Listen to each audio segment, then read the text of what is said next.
Birch, Carroll and Coyle represent the different regions of the state. So the Carrolls were born in Ipswich and had an interest in Brisbane theatres. Birch was a publican who bought the Earl's Court in Rockhampton and began showing pictures rather early, probably 1910. And Coyle was a businessman from Townsville whose family came from business and also ran theatres in Charters Towers. So getting those three together took some time. Initially it was a partnership, Birch Carroll it was called, and Coyle didn't come in until 1923, but Birch Carroll had already developed the idea of a circuit in southern Queensland, and they intended launching that circuit in Bundaberg and taking it up to Rockhampton, probably to Mount Morgan and other places as well. So they were interested in entertainment, not just films. It was a combination, sometimes with local entrepreneurs, of live entertainment, vaudeville, even ice skating, whatever they could do, and then running Carroll's continental short films. I think Greater Union brought to Birch Carroll and Coyle stability, equity, and to some degree capital raising. It had partnerships in Western Australia, in Adelaide, and also Victoria. The way forward in Queensland was a little bit more difficult because Queensland was also a very protected environment, and it was not going to be possible for somebody to ride into Queensland and replicate what BC&C had created. So it made a lot of sense to grow through the growth of that company. They always treated Birch Carroll and Coyle as a distinctly Queensland company because of their regional background. We ran as a Queensland company. We had a southern company owning 75%, but we were allowed to by them, and we insisted that we run as a Queensland company. In my 20 years at Birch Carroll Coyle, including 5 years as running it, there was never any question of them being a head office.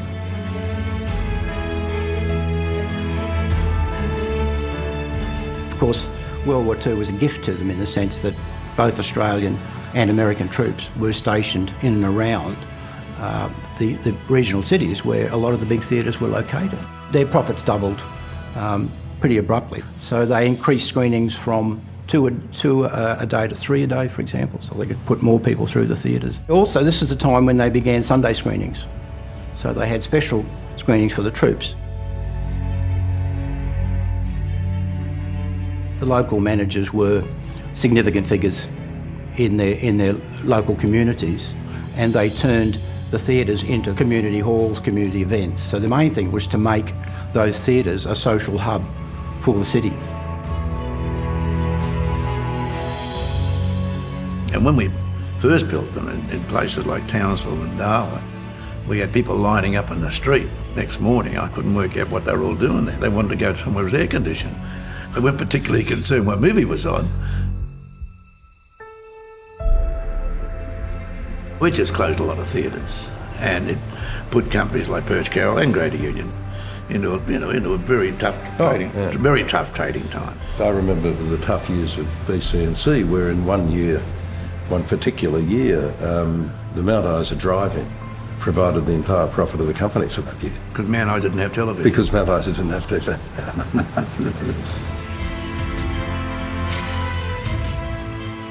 I think drive-ins, from a national viewpoint, was certainly the answer in a great part. Contemporaneous with that, of course, we changed from the single auditorium to the twins and the triples, as opposed to what we know as multiplexes today. And that was giving multiplicity of choice with the one destination. They're the key challenges, I think, or the key initiatives that were undertaken to face the challenge of TV. Their drive-ins were probably the most profitable in Australia, even though they took a while to come into there. We were in a position, probably the only provincials, in a position where everything new that was coming out, we were in a position to adopt it.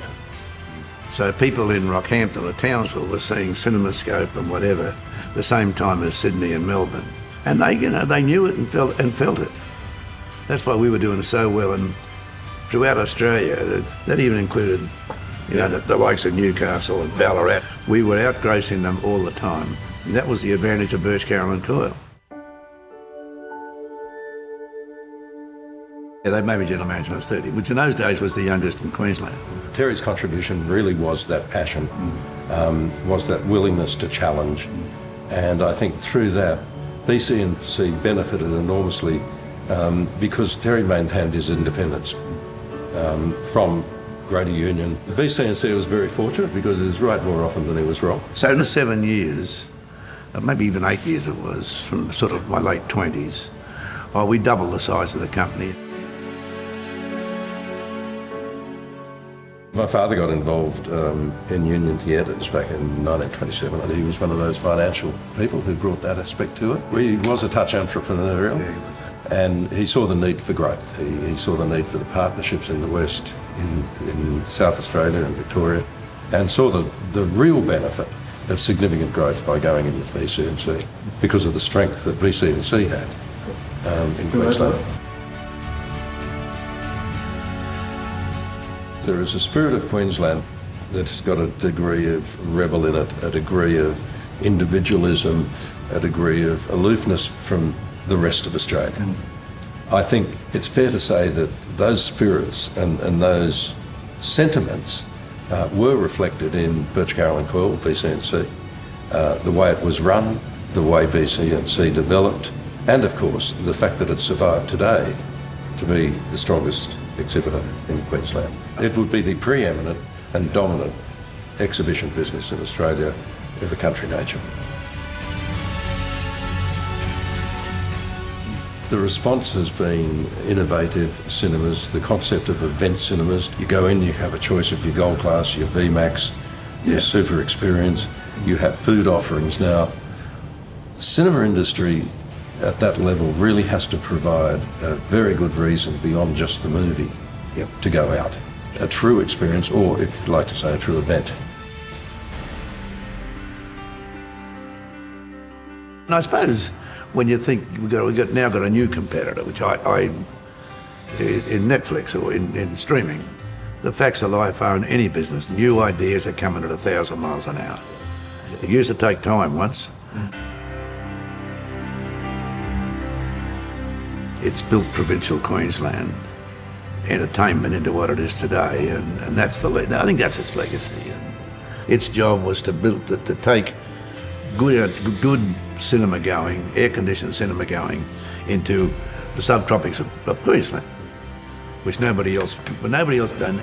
I think it's the brand itself, the fact that they were usually ahead of the pack, both technologically and in terms of cinema design. I don't think anyone really could have competed with them in those regional cities because they held a very powerful role. Birch Carroll Coyle has led the film exhibition and entertainment industry in Queensland for over 100 years. It transformed entertainment throughout the state, especially in regional and rural Queensland. And it is the only film theatre business of its kind in Australia.